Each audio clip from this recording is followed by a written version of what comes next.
students,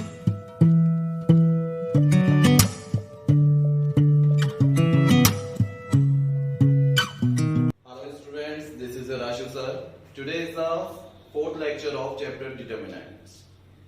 Previous lecture में हमने properties of determinants देखा. जो बच्चे साथ में नहीं थे वो previous lecture के लिंक में जाके उसको देख सकते हैं. आज के लेक्चर में हम स्टार्ट करेंगे about linear equations. Equations word आ गया, दैट्स मींस हम समझ सकते हैं कि यहाँ पर कुछ ना कुछ इक्वालिटी की बात हुई होगी. इक्वालिटी की बात हुई है, दिस मींस हम उसको सॉल्व कैसे करेंगे. लीनियर इक्वेशन से दिस मींस हमें इसकी वैल्यूज भी फाइंड करनी होगी. 10th क्लास में हमने लीनियर इक्वेशंस पढ़ा, वहां पर क्लास 10 में हमने 2 वेरिएबल्स में पढ़ा.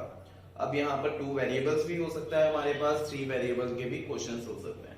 And most of the questions हमसे 3 वेरिएबल्स के ही पूछे जाते हैं. क्लियर?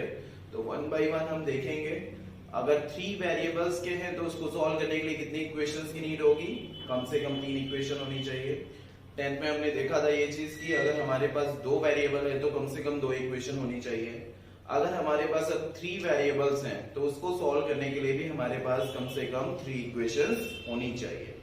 क्लियर? तो स्टार्ट करते हैं. टॉपिक बिल्कुल ध्यान से देखेंगे, इंपॉर्टेंट टॉपिक है. इस लेक्चर में हम बात करेंगे system of simultaneous linear equations. हमें क्या पढ़ना है? साइमल्टेनियस लीनियर इक्वेशंस के बारे में. लीनियर इक्वेशंस क्या है? तो प्रीवियस क्लास में पढ़ चुके हैं क्लास 10 में कि लीनियर इक्वेशन क्या होती थी. एक ऐसी इक्वेशन जिसके हाईएस्ट पावर हमारे पास क्या होती है? 1. That is the linear equations. अब लीनियर इक्वेशन का यहाँ पर अप्लाई किस तरह से करना है कि ख्याल से इनवर्स के ख्याल से हमें एक्स वाई जेड जो हमारे पास वेरिएबल होंगे उसकी वैल्यू को हम फाइंड करेंगे. पूरा प्रोसेस अभी देखेंगे, लेकिन उसके पहले एक चीज को समझ लेते हैं वर्बली कि अगर हमारे पास 2 वेरिएबल है तो उसके लिए कितनी इक्वेशंस की रिक्वायरमेंट होती है? हमें 2. क्लियर? अगर 2 इक्वेशन है तो कितने वेरिएबल की रिक्वायरमेंट होगी? 2.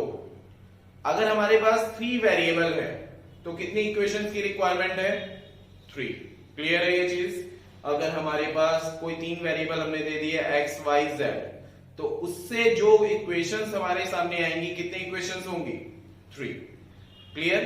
तो इसी को फॉलो अप करते हुए इन तीनों की वैल्यू कैसे निकालेंगे वो हम देखते हैं. सबसे पहले अगर हमारे पास टॉपिक हम पढ़ रहे हैं अबाउट सिस्टम ऑफ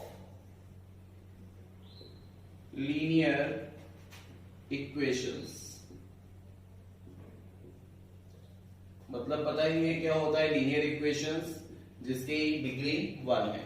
ठीक? इक्वेशंस जहां पर इक्वालिटी का यूज हुआ है. इक्वालिटी का साइन किसी भी इक्वेशन में एक्सप्रेशन में आ जाता है तो वो क्या बन जाती है? इक्वेशन बन जाती है. तो अब यहां पर हमें 2 टाइप की इक्वेशन पढ़नी है. 1, 2. अब दोनों इक्वेशन हमारे पास कौन कौन सी हैं? फर्स्ट जो टाइप हम पढ़ेंगे ये होगा हमारे पास कंसिस्टेंट. ठीक है? Consistent system. और दूसरा टाइप जो है हमारे पास ये है इनकंसिस्टेंट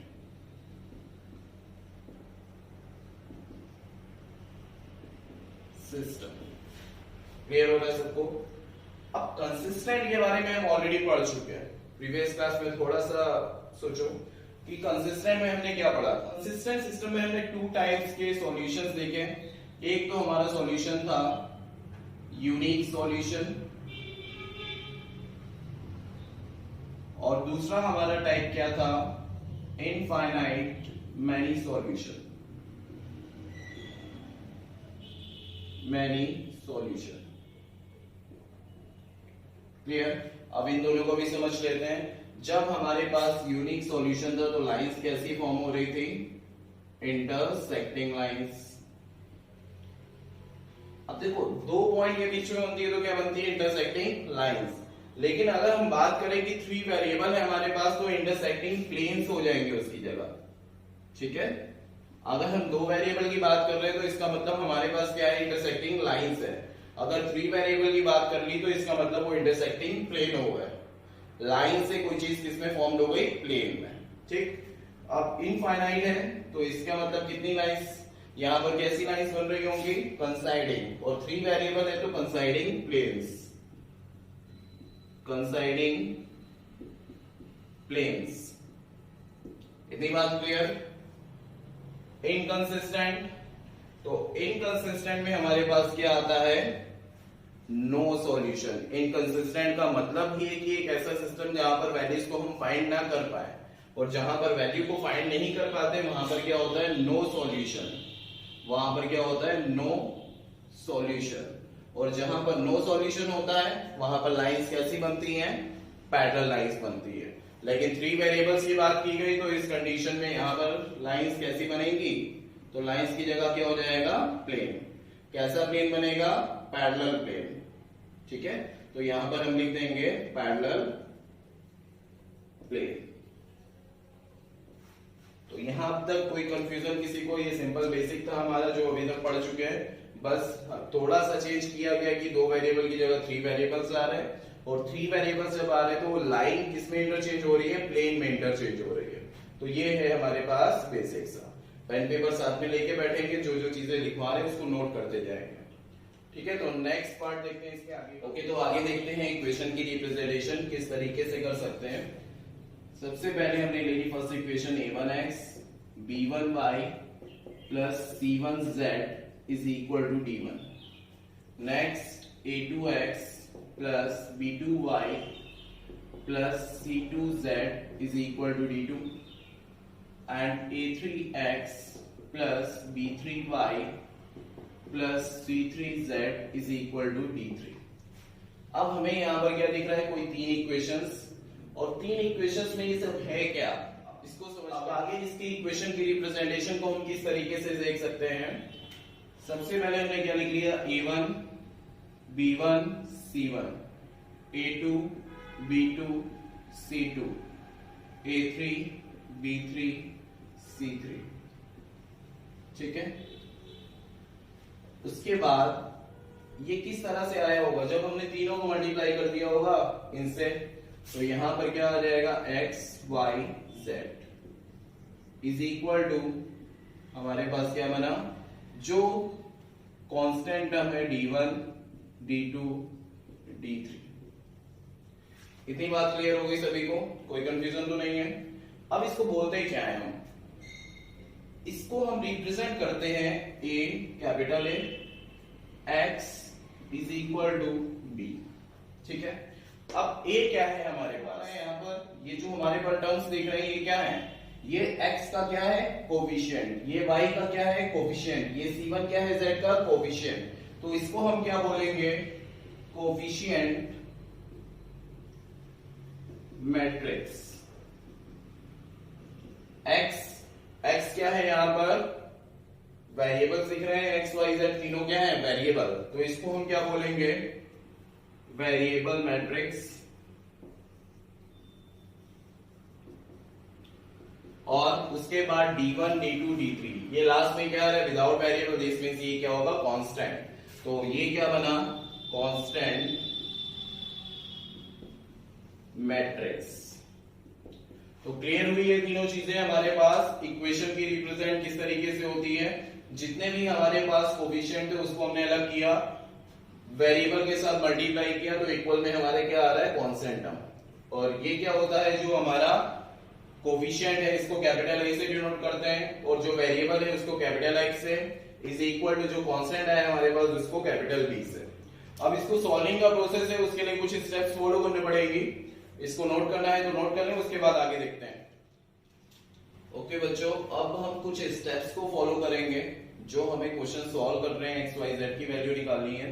तो हर एक क्वेश्चन के लिए प्रोसेस क्या रहेगा हमारा, उसके लिए हम कुछ स्टेप्स लिखवा दे रहे हैं। बस इन स्टेप्स को फॉलो करके हम हर एक क्वेश्चन को अप्लाई कर सकते हैं। वो तो सबसे पहले फर्स्ट स्टेप हमारी क्या हो जाएगी, सबसे पहले हमें क्या करना होगा, जो भी हमारे पास इक्वेशन दी गई है उसको किस फॉर्म में लिखते हैं, matrix.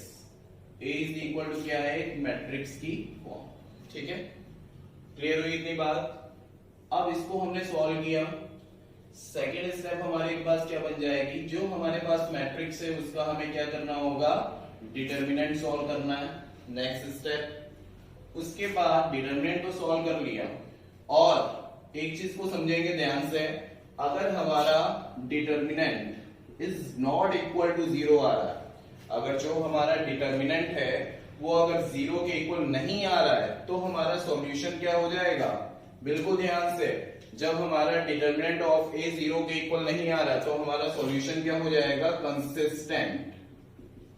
Consistent solution plus unique solution. ठीक है, अगर हमारा डिटरमिनेंट जो है वो यही आ रहा तो सॉल्यूशन हमारा क्या निकलेगा, कंसिस्टेंट सॉल्यूशन विद यूनिक, उसकी कोई ना कोई एक यूनिक वैल्यूज जरूर होंगी। इतनी बात क्लियर हो गई। अब इसके बाद हमारी थर्ड स्टेप क्या है, जब हमने डिटरमिनेंट सॉल्व कर लिया तो उसके बाद हमें क्या निकालना है, माइनस निकालना है। माइनस को हम किससे रिप्रेजेंट करते हैं, IMIJ से। उसके बाद जब माइनस निकाल लिया तो हम कोफैक्टर्स भी निकाल सकते हैं। इसके बाद हमने निकाल लिया कोफैक्टर्स को हम रिप्रेजेंट करते हैं CIJ से। इतनी बात क्लियर है। हम डायरेक्टली भी कोफैक्टर्स निकाल सकते हैं, कोई प्रॉब्लम नहीं है, लेकिन पैटर्न पता होना चाहिए सबको कि डायरेक्ट कोफैक्टर्स कैसे निकालते हैं, बस साइन चेंज हो जाते हैं माइनस के। ठीक है, जिसको नहीं पता वो प्रीवियस लेक्चर में जाके देखे, फर्स्ट या सेकंड लेक्चर में हमने बताया था ये चीज की माइनस और कोफैक्टर्स के बीच में क्या डिफरेंस होता है। ठीक, अगर माइनस निकाल लिए तो कोफैक्टर्स को भी फाइंड कर सकते हैं। इसके बाद नेक्स्ट फिफ्थ पार्ट, अगर हमने कोफैक्टर्स निकाल दिए तो हम एडजॉइंट ऑफ ए निकाल सकते हैं। Adjoint of A, adjoint of A का मतलब क्या होता है, जो कोफैक्टर्स होते हैं उसका ट्रांसपोज हो जाता है, तो हम सीधा सीधा ये लिख सकते हैं CIJ का ट्रांसपोज। एडजॉइंट कैसे निकलता है, कोफैक्टर्स का जब हम ट्रांसपोज कर देते हैं तो एडजॉइंट हमारे पास निकल आता है। और ये आ जाए तो लास्ट स्टेप हमें ये फॉलो करनी है कि हमें A इनवर्स निकालना होता है। तो A इनवर्स का फॉर्मूला सभी को पता होगा, 1 upon determinant of A into adjoint of A। ठीक है, इतनी बात क्लियर हुई या नहीं, किसी को कोई प्रॉब्लम है इतने में?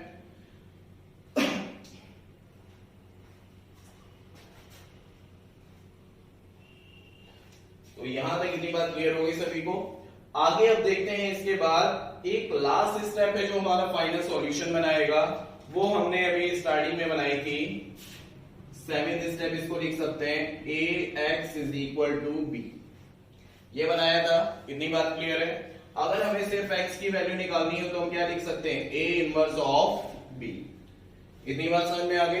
अब A इनवर्स की वैल्यू कहां से आएगी, अभी हमने जो निकाली A इनवर्स, और B की वैल्यू कहां से आएगी, जो क्वेश्चन में हमारे पास होगा। AX is equal to B की रिप्रेजेंटेशन दिखाई थी लास्ट में, देख लो अभी जो नोट किया था तुम लोगों ने। तो B की रिप्रेजेंटेशन को यहां पर पुट करेंगे, x हो गया XYZ, A इनवर्स की वैल्यू यहां से आई, सिंपलीफाई करेंगे x की वैल्यू आ जाएगी। तो ये पैटर्न को फॉलो करना है, सब लोग इसको नोट जरूर कर लो। स्टेप्स हमें याद रहेंगे कि किस तरह से हमें क्वेश्चन में वो फॉर्म करनी है, अप्लाई करना है उसका। तो ये नोट कर ले, इसके बाद कुछ क्वेश्चन देखते हैं, वहां पर उसको ट्राई करते हैं। ओके बच्चों, क्वेश्चन देखते हैं। A is equal to a given matrix, find A inverse, hence solve the system of equations x minus y is equal to 3, 2x plus 3y minus 4z 17, y plus 2z is equal to 7। तो एक चीज ध्यान देना, यहाँ पर जो हमारे पास matrix होगी वो किससे मिलकर बनी होगी, A से मिलकर बनी होगी। तो देखते हैं, सबसे पहले क्या है, 2 3 minus 4 कहीं दिखा है, 2 3 minus 4 दिख रहा है, 1 minus 1 0, x के प्लेस पर 1, y के प्लेस पर -1, z नहीं है, दिस मींस 0। क्लियर? उसके बाद y plus 2z is equal to 7, y के प्लेस पर 1, z के प्लेस पर 2, x नहीं है, दिस मींस 0। अब अपना प्रोसेस जो है वो उसको स्टार्ट करते हैं। अगर हमारे पास कोई एक मैट्रिक्स गिवन है, हमें क्या उसका फाइंड करना है, डिटरमिनेंट। डिटरमिनेंट निकालना आता होगा सबको, एक्सपेंड करना है जस्ट 2 3 -4 1 -1 0 0 1 2। ओके, स्टार्ट हो जाओ सब लोग, डिटरमिनेंट सॉल्व करना, बताओ कितना आ रहा है, जल्दी से देखते हैं कौन सॉल्व करता है। जल्दी से स्पीड करेंगे, स्पीड में काम करेंगे। सबसे पहले हमारे पास यहां पर क्या है, 2। अगर ये कॉलम और ये रो कैंसिल हो गया तो 2 से इसको मल्टीप्लाई किया, -2 -0, -3, ये कॉलम और ये रो कैंसिल, तो 2 से इसको मल्टीप्लाई किया 2 -0, देन -4, ये कॉलम ये रो कैंसिल 1 1 1 -0। इतनी बात क्लियर? 2 -2 -3 2 -4 1, मल्टीप्लाई कर देंगे -4 -6 -4, ऐड करने पर क्या आ रहा है माइनस का 14, and this is a determinant. Simple, clear हुआ? फर्स्ट स्टेप हमारे पास क्या आ रहा है, डिटर्मिनेंट -14 निकल कर आ रहा है। अब इसके बाद हम माइनस निकालेंगे। अगर हम माइनस ना निकाले तो क्या चलेगा? बिल्कुल, माइनस की जगह हम डायरेक्ट कोफैक्टर्स निकाल सकते हैं। तो वही पुराना method C11 C12 C13 C21 C22 C23 C31 C32 C33। ठीक है, तो सबसे पहले कोफैक्टर्स निकालने के लिए हम क्या करते हैं, अगर 2 का कोफैक्टर्स निकालना है, जिनको कोफैक्टर्स नहीं निकालना आता वो प्रीवियस लेक्चर में पहले देख ले। अगर कोफैक्टर्स नहीं आता होगा तो यहाँ आके अटक जाएंगे। तो पहले कोफैक्टर्स जरूर समझ लें, क्योंकि हम यहाँ पर डायरेक्ट बताने जा रहे हैं, पूरा सॉल्व नहीं करेंगे। यहाँ पर क्या है हमारे पास C11, 11 के लिए हमें इस कॉलम को कट करना है, यहां से हमें निकालना है। तो ये कॉलम गया, ये रो कैंसिल, 2 1 -2 और 0 0, तो यहां पर क्या निकल के आएगा हमारे पास -2। अब ध्यान देंगे कि ये दोनों हमारा क्या हो रहा है, ऐड होके कितना आ रहा है, इवन। 1 और 1 ऐड होके कितना आ रहा है, इवन। अगर हमारे पास इवन होता है तो क्या होता है, साइन चेंज नहीं होगा, नो साइन चेंज। अगर हमारे पास ऑड आ रहा है तो साइन चेंज हो जाता है। इतनी सी बात याद रखना सब लोग, ठीक है। अगर हमारे पास इवन आ रहा है तो साइन चेंज नहीं होगा, ऑड आ रहा है तो साइन चेंज हो जाता है, क्योंकि हम डायरेक्ट कोफैक्टर्स निकाल रहे हैं। तो C11 के केस में हमारा कितना आ रहा था, ये कॉलम कैंसिल, 2 1 -2 आ रहा था, साइन चेंज कर दिया तो कितना हो गया, साइन चेंज करेंगे क्या, नहीं, क्योंकि हमारे पास सम निकल के क्या आ रहा है, इवन नंबर, और इवन के केस में हम साइन चेंज नहीं करते हैं, -2। उसके बाद 1 2, ये कॉलम ये रो कैंसिल, 2 से मल्टीप्लाई किया 2 0, तो 2 यहां पर भी आ रहा है, लेकिन ऑड है तो -2 हो जाएगा। क्लियर हुई इतनी बात? ये कॉलम, इसके बाद हमारे पास 1 3 आ रहा है, ये कॉलम ये रो कैंसिल, 2 से इसको मल्टीप्लाई किया 2, 0 से 0 किया 0। अब 1 3 क्या है, 1 3 निकालने तो ये कॉलम और ये रो कैंसिल हो गया, 1 से इसको मल्टीप्लाई किया 1, 0 से 0 हो गया, हमारे पास क्या निकल के आ रहा है 1, लेकिन यहाँ पर क्या इवन, तो साइन चेंज नहीं होगा। इतनी बात क्लियर? इसी तरह से जल्दी जल्दी निकालो सब लोग भी साथ में। 2 1 के लिए ये रो और ये कॉलम कैंसिल, 3 2 6 -4, माइनस बीच में ऑलरेडी है तो प्लस हो गया, 6 4 10 आ रहा है, और 10 के प्लेस पर यहाँ पर क्या आ रहा है, ऑड, तो -10 हो जाएगा। 2 2 निकालना है, ये कॉलम ये रो कैंसिल, 2 से मल्टीप्लाई किया 2 4, हमारे पास क्या निकल के आ रहा है 4, और 4 के केस में हमें क्या देखना है, इवन है तो 4 का 4 ही रहेगा। उसके बाद 2 3 निकालना है, ये कॉलम ये रो कैंसिल, इससे इसको मल्टीप्लाई किया 2, 0 से 0 ही हो गया, 2 आ रहा है हमारे पास, लेकिन ऑड है तो -2 हो जाएगा। इसके बाद 3 1 के केस में ये कॉलम और ये रो कैंसिल, 0 से 0 हो गया, ये 4 हो गया, लेकिन इवन आ रहा है तो इवन का इवन ही रहेगा। और एक चीज ध्यान देना है, यहाँ पर क्या आ रहा है, 3 2 0 0, इससे मल्टीप्लाई किया हुआ बीच में माइनस होता है तो माइनस का साइन यहाँ पर होगा। और 3 2, ये कॉलम ये रो कैंसिल, 0 -4 +4 हो जाएगा, और ऑड चेंज हो जाएगा -4। 3 3 निकालेंगे, ये रो और ये कॉलम कैंसिल, मल्टीप्लाई किया -2 -3 -5 आ जाएगा, इवन है, नो चेंज। इतनी बात क्लियर हो गई यहाँ पर? यहां तक हो गया। अब इसके बाद हमें नेक्स्ट स्टेप में क्या फाइंड करना है, एडजॉइंट है।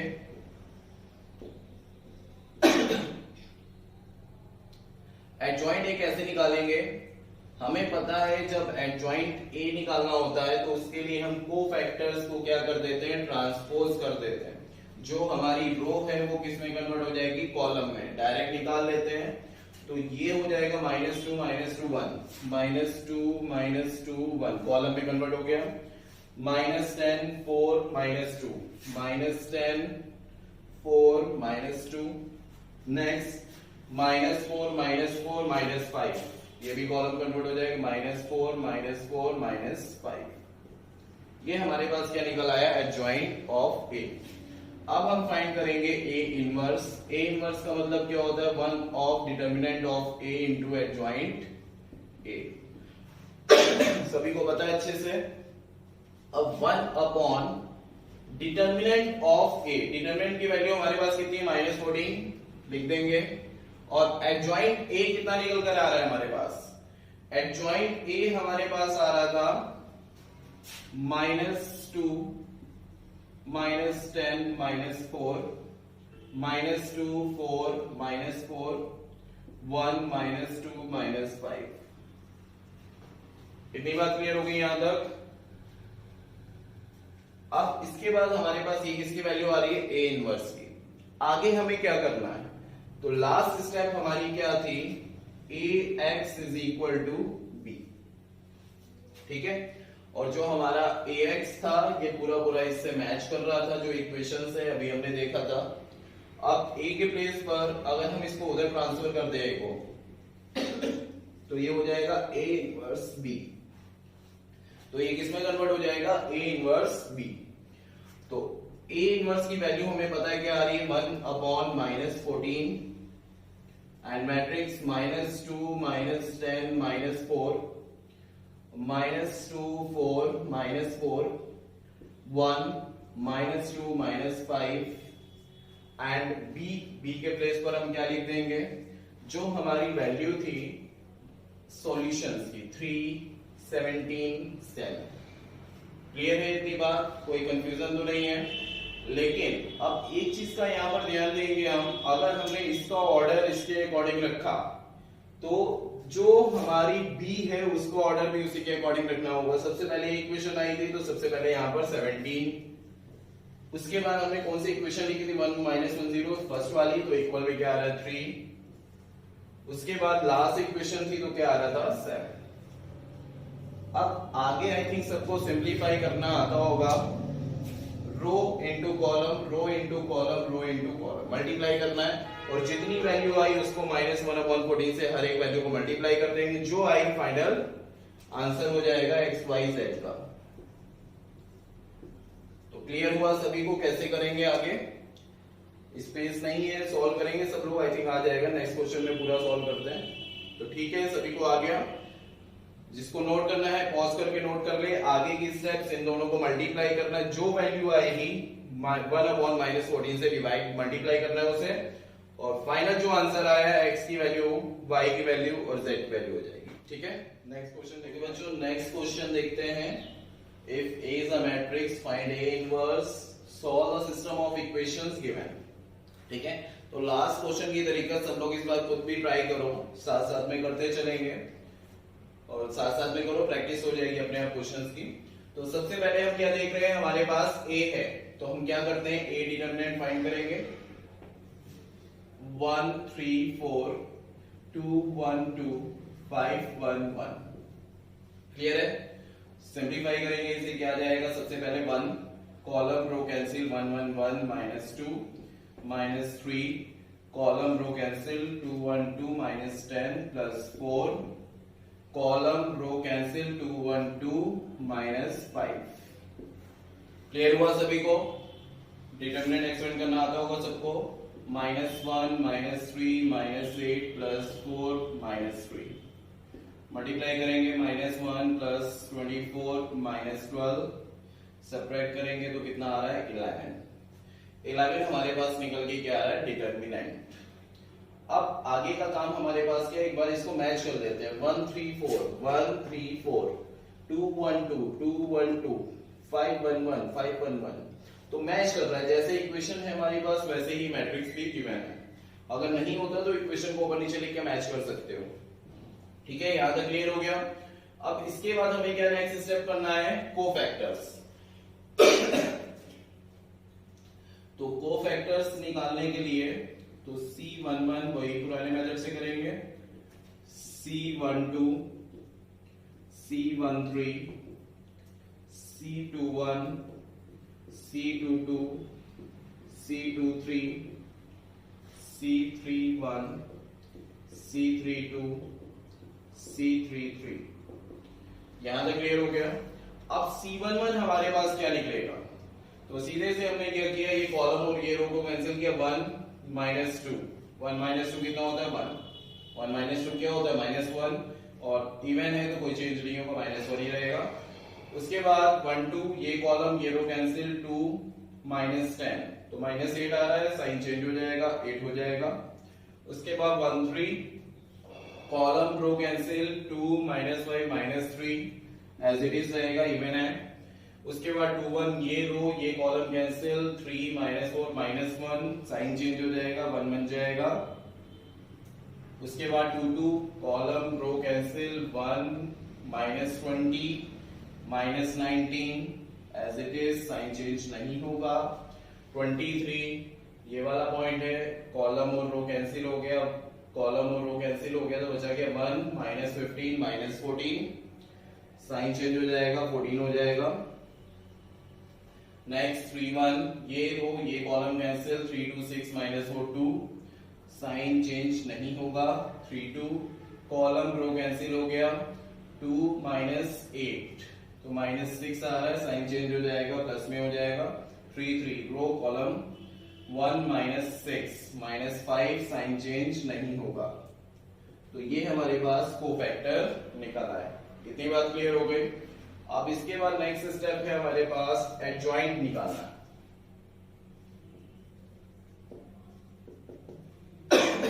एडजॉइंट क्या हो जाएगा, जो हमारा कोफैक्टर्स निकला है उसका ट्रांसफॉर्म कर दें।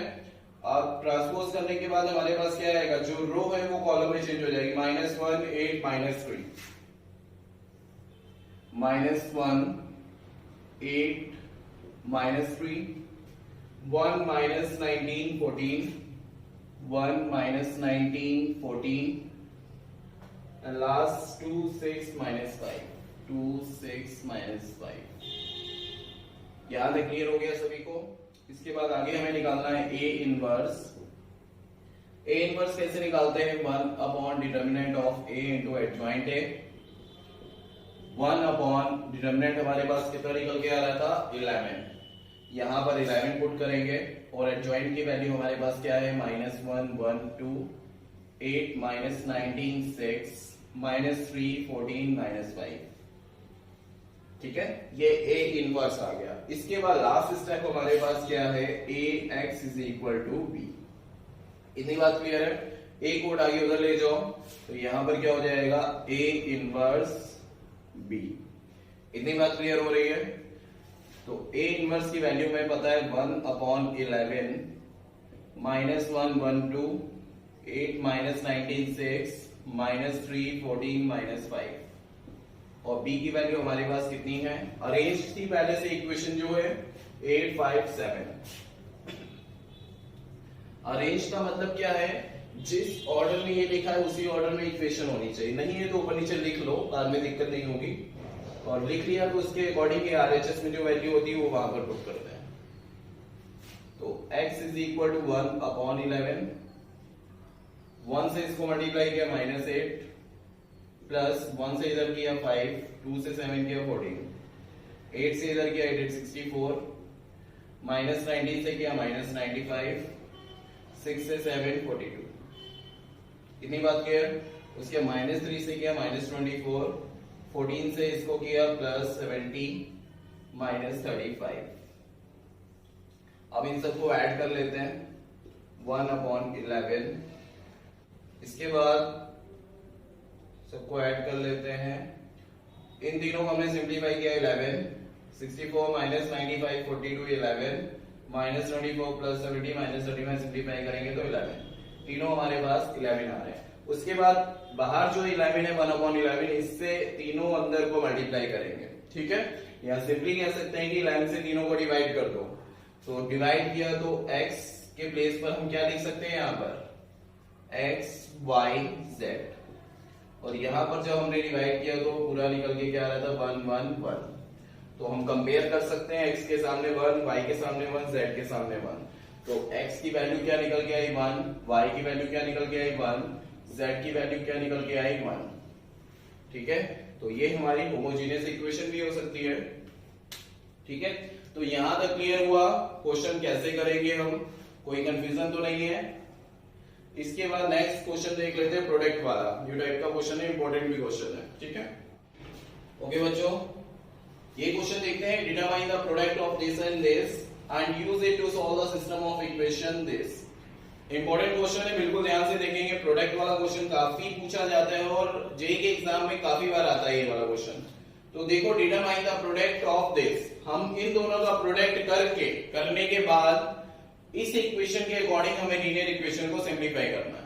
तो सिंपल है, बहुत ज्यादा टफ नहीं है, बस इस स्टेप्स को बिल्कुल ध्यान से देखेंगे। सबसे पहले हम जैसे अभी तक करते आ रहे थे कि दो मैट्रिक्स होती थी, वो ए की फॉर्म में होती थी। अब यहाँ पर ए और बी, इन दोनों को हम किससे रिप्रेजेंट कर सकते हैं, ए और बी से। क्लियर?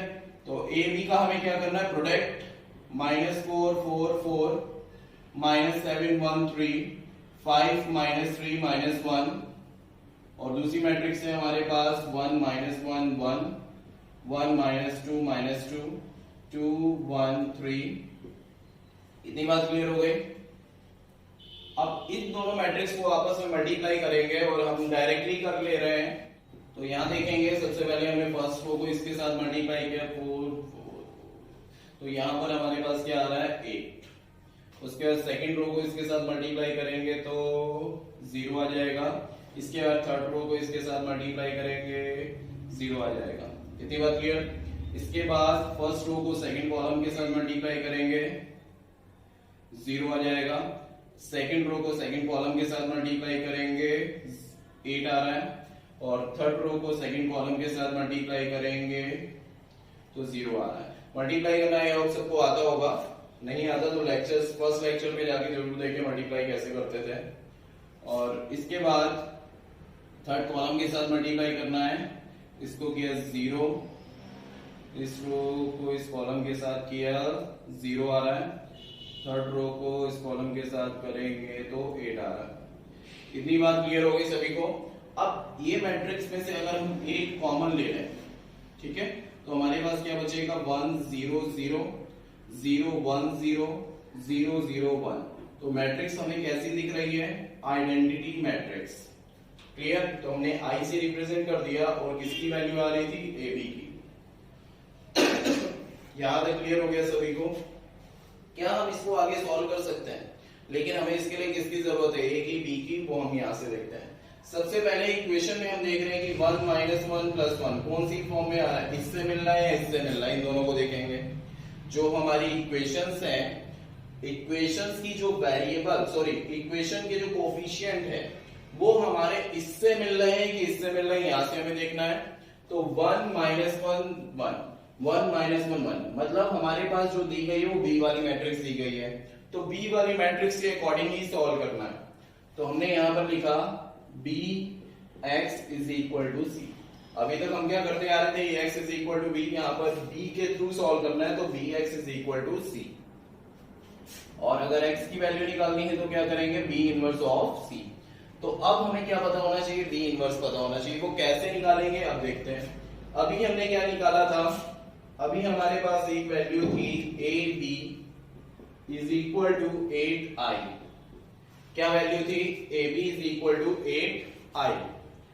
अब ए बी को सॉल्व करने के लिए हमें क्या देखना पड़ेगा, दोनों साइड हम अगर बी इनवर्स से मल्टीप्लाई कर दें, दोनों साइड अगर हम बी इनवर्स से मल्टीप्लाई कर दें, कोई फर्क नहीं पड़ेगा, b × b इनवर्स हमारा 1 बन जाएगा, कोई लिखने की नीड नहीं। अब हमें एक चीज पता है कि कभी भी किसी मैट्रिक्स का आई के साथ, आइडेंटिटी मैट्रिक्स के साथ मल्टीप्लाई करते हैं तो उतनी ही वैल्यू आती है। तो हम इसको लिख सकते हैं 8 b इनवर्स, 8 को यहां भेज दें 1/8, a = क्या हो जाएगा, b इनवर्स। अब हमारे पास b इनवर्स की वैल्यू आ गई, पुट यहां पर करेंगे, ठीक है। तो अब x के प्लेस पर हम पुट कर देंगे x y z, ये हमारा 8 था, और b इनवर्स की वैल्यू हमारे पास क्या है 1/8a, और उसके बाद क्या है C। इतनी बात क्लियर। पुट करो values x y z 1/8 a के प्लेस पर हम क्या पुट करेंगे, ए मैट्रिक्स हमारे पास कितनी थी, ये थी, तो यहां से हम वैल्यूज उठा के -4 4 4 -7 1 3 और 5 -3 -1 ए मैट्रिक्स लिख दी। और सी मैट्रिक्स हमारे पास क्या है अकॉर्डिंग टू दिस 4 9 1। ठीक है, इसी पैटर्न में चल रहा है, तो इसी पैटर्न की इक्वेशन है 4 9 1 4 9 1। अब इससे हमें सिंपलीफाई करना है बस। तो पहले हम इन दोनों को मल्टीप्लाई कर देते हैं, तो आ जाएगा हमारे पास x y z is equal to 1/8। इस मैट्रिक्स को इसके साथ मल्टीप्लाई कर रहे हैं, तो -4 को 4 से किया -16, 4 को 9 से करेंगे 36, 4 को 1 से कर रहे हैं तो 4। सेकेंड रो -7 को 4 से किया -28, 1 को किया 9 से तो +9, 3 को 1 से किया तो +3। इसी तरह से 5 को 4 से किया 20, -3 को 9 से करेंगे -27, -1 को क्या -1। Simplify x y z। आगे का प्रोसेस सिंपल है, बस सिंप्लीफाई करना है। ठीक है, सिंप्लीफाई ध्यान से करेंगे, मिस्टेक होती है यहाँ पर। 40 60 34 24, इसको सिंप्लीफाई कर लेंगे 16 -8। ठीक है, यहाँ तक क्लियर हो गया सभी को।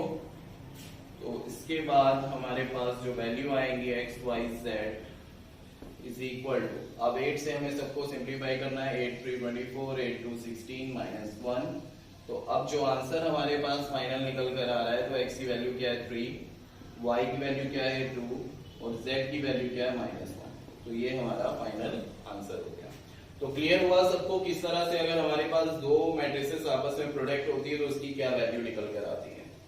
ठीक है, तो नेक्स्ट क्वेश्चन एक और देख लेते हैं, इंपॉर्टेंट क्वेश्चन है काफी। ये क्वेश्चन देखते हैं, इंपॉर्टेंट क्वेश्चन है ये। 2/x 3/y 4/z। एक न्यू फॉर्मेशन में हमें दिख रहा है कि अपॉन में जो वेरिएबल्स हैं वो हमारे कहाँ चल रहे हैं, डिनोमिनेटर में चल रहे हैं। तो ऐसे केसेस में हम क्या करते हैं, सबसे पहले लेट कर लेते हैं 1/x is equal to a, कोई भी वेरिएबल लेट कर लो, 1/y is equal to b let कर लिया, and 1/z is equal to क्या लेट कर लिया, c। इतनी बात क्लियर। अब इसको हमें सिंप्लीफाई करना है, तो सिंप्लीफाई के प्रोसेस हमारे पास लेंगे 2a प्लस 3b, और यहां पर क्या लिख सकते हैं plus 10c is equal to 4। Next 4a minus 6b plus 5c is equal to 1। Next 6a plus 9b minus 20c is equal to 2। अब इन इक्वेशंस को हम क्या करेंगे, एक रिप्रेजेंटेशन में लिखेंगे इस तरह से, मैट्रिक्स ऑर्डर में 2 3 10 4 -6 5 6 9 -20। मल्टीप्लाई किसके साथ हो रहा है, वेरिएबल क्या है इसके a b c, तो इससे हमें क्या निकल के आ रहा है 4 1 2। ठीक है, तो एक हमारे पास ऑर्डर हो गया मैट्रिसेस का। अब इसका सबसे पहले हमें क्या निकालना होता है, और इसको किससे कंपेयर कर सकते हैं, ax is equal to b। ठीक है, तो a के प्लेस पर ये आ रहा है, तो हमें क्या फाइंड करना होगा, डिटर्मिनेंट। तो डिटर्मिनेंट निकालने के लिए हम क्या लिख सकते हैं इसको, 2 3 10 4 -6 5 6 9 -20। ठीक है, तो सिंप्लीफाई करने के लिए हमें क्या करना होगा, बस क्रॉस मल्टीप्लाई करेंगे 2। अब आगे इसको मल्टीप्लाई कर लेते हैं, तो मल्टीप्लाई होने के बाद डिटर्मिनेंट हमारा क्या निकल के आ रहा है, जब हमने 75 से इसको मल्टीप्लाई किया तो कितना आ रहा है 150, माइनस माइनस माइनस प्लस क्या हो गया 330, इससे इसको मल्टीप्लाई कर दिया तो कितना आ रहा है 720। इतनी बात क्लियर, कोई कंफ्यूजन तो नहीं है किसी को। अब इन सबको हमने आपस में ऐड कर दिया और ऐड करने के बाद हमारे पास क्या निकल रहा है 5 5 10 1200। ठीक है, तो हमारे पास डिटर्मिनेंट क्या फाइंड होके आ गया 1200। जब डिटर्मिनेंट आ गया तो हम आगे का प्रोसेस क्या करते हैं, इसके बाद हमें कोफैक्टर्स निकालने होते हैं। तो cofactors C11 C12 C13 C21 C22 C23 C31 C32 C33 0। अब यहाँ पर 11 जो है 11 के प्लेस पर हम क्या करते हैं, सिंपल कोफैक्टर्स निकालने हैं। तो इसको कट किया, इसको कट किया, इन दोनों को मल्टीप्लाई किया 120 9 5 45 120 माइनस 45 कितना हो जाएगा 75। उसके बाद नेक्स्ट सेकंड निकालना है 3 का, तो ये कैंसिल किया, ये कैंसिल किया 24 80 65 30 और कितना आ जाएगा हमारे पास -110।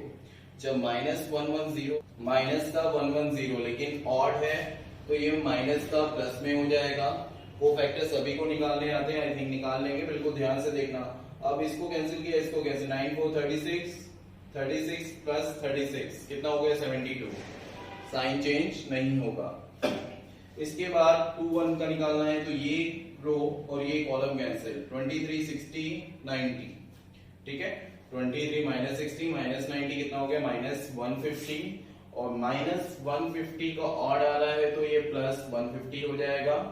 22 निकालना है, तो ये रो ये कॉलम कैंसिल 2 से इसको मल्टीप्लाई किया -40 6 से इसको किया -60 तो कितना आ रहा है माइनस का 100 लेकिन इवन है तो कोई चेंज नहीं होगा।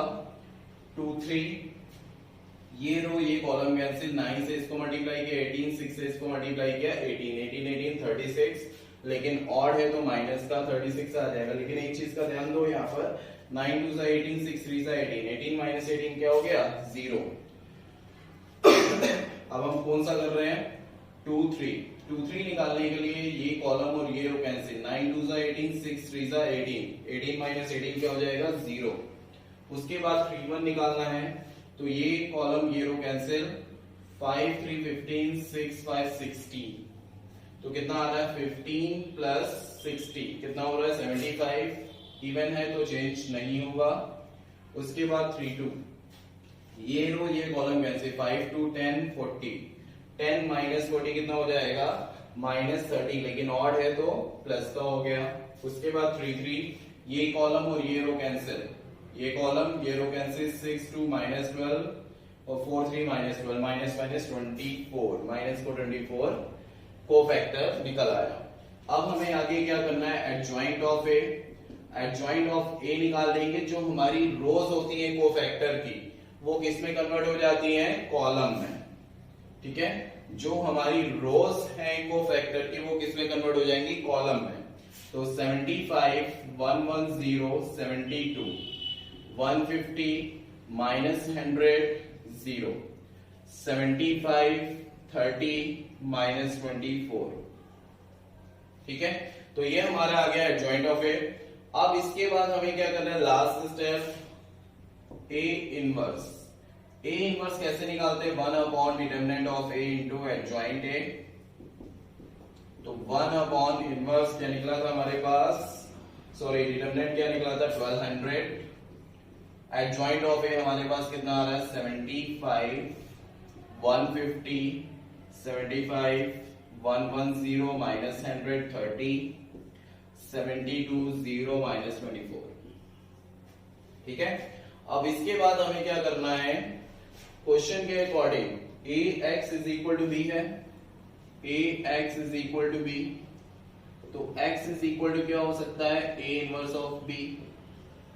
ठीक, तो एक्स के प्लेस पर हम क्या लिखेंगे ए बी सी और ए इनवर्स की वैल्यू हम क्या देख रहे हैं 1 अपॉन 1200 और मैट्रिक्स हमारे पास है 75 150 75 और 110 -100 30 और 72 0 -24 एंड वैल्यू ऑफ बी क्या है हमारे पास बी यहां से देखेंगे 412। तो यहां तक क्लियर हुआ क्या करना है हमें। और आगे का होमवर्क तुम लोग के लिए है कि हमें इसको क्या करना है, मल्टीप्लाई करने के बाद जितनी वैल्यू आएगी हमें इसको क्या करना है, 1200 से डिवाइड करना है। तो सारे एलिमेंट्स हमारे पास निकल आएंगे, किसकी वैल्यू निकलेगी, ए बी एंड सी। तो ए बी सी की जो भी वैल्यू आए, ठीक है, ध्यान रखना वो वैल्यू किसकी निकलेगी, ए बी सी की। अब हमें किसकी वैल्यू निकालनी है, एक्स की। सपोज दैट यहां पर a की वैल्यू हमें मिल जाती 10, ठीक है। सपोज a की वैल्यू अगर हमारे पास 10 आती तो a के प्लेस पर हम क्या लिख सकते हैं, 1/x इज इक्वल टू 10। तो x की वैल्यू क्या हो रही है, 1/10, ठीक है। तो इस लेक्चर में सारे टाइप के क्वेश्चन क्लियर कराए जा चुके हैं। आई होप अब आगे के क्वेश्चन में कोई भी प्रॉब्लम नहीं होगी। अगर होती है प्रॉब्लम तो उसको कमेंट सेक्शन में डाल के पूछेंगे, हम एक डाउट लेक्चर उसके लिए भी बना देंगे, किसी को भी अगर किसी क्वेश्चन में प्रॉब्लम होती है। और नेक्स्ट लेक्चर में मिलते हैं न्यू टॉपिक के साथ। तो उसके पहले इतना कहेंगे कि इससे रिलेटेड क्वेश्चन जो है एक बार प्रैक्टिस जरूर करें और उसके डाउट्स को क्लियर करने की कोशिश करें नेक्स्ट लेक्चर के पहले, ठीक है। तो थैंक यू, नेक्स्ट लेक्चर में मिलते हैं।